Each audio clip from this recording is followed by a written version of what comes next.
రుచిగా ఉంటుంది, క్రంచీగా కూడా ఉంటుంది. కానీ చాలామందికి చాలా అపోహలున్నాయి. ఈరోజు వాటి గురించి తెలుసుకుందామా? నేచర్స్ నట్‌తో కలిసి జీడిపప్పు తింటే లావవుతారని అందరూ అనుకుంటారు. కాదండి. జీడిపప్పులో ఉన్న మంచి కొవ్వు శరీరానికి అవసరాన్ని శక్తినిస్తుంది. జీడిపప్పు తినడం వల్ల బాడీలో హీట్ పెరుగుతుందని సమ్మర్ టైంలో తినొద్దు అంటారు. అది అపోహ మాత్రమే.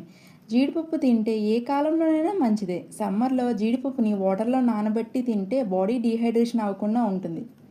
జీడిపప్పులో ప్రోటీన్స్ ఏమీ ఉండవని, హెల్త్‌కి ఏమీ యూజ్ ఉండదని అనుకుంటారు. కానీ అది నిజం కాదు. 28 గ్రాముల జీడిపప్పులో 5 గ్రాముల ప్రోటీన్‌తో పాటు ఐరన్, జింక్, మెగ్నీషియం అన్నీ ఉంటాయి. అందుకే దాన్ని సూపర్ ఫుడ్ అంటారు. జీడిపప్పు తింటే కొలెస్ట్రాల్ పెరుగుతుందని అందరూ అనుకుంటారు. వాస్తవానికి అది నిజం కాదు.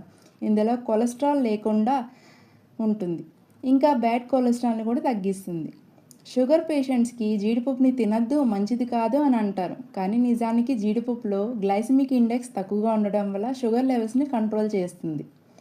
జీడిపప్పు తింటే స్కిన్కి మంచిది కాదు అంటారు. కానీ జీడిపప్పులో ఉన్న కాపర్ మరియు యాంటీ ఆక్సిడెంట్స్ వల్ల స్కిన్కి గ్లో అండ్ ఫెయిర్ వస్తుంది. జీడిపప్పు మీద అపోహలు మార్చేయండి, నిజాన్ని తెలుసుకోండి. ఆరోగ్యానికి ఆహ్లాదంగా స్వీకరించండి.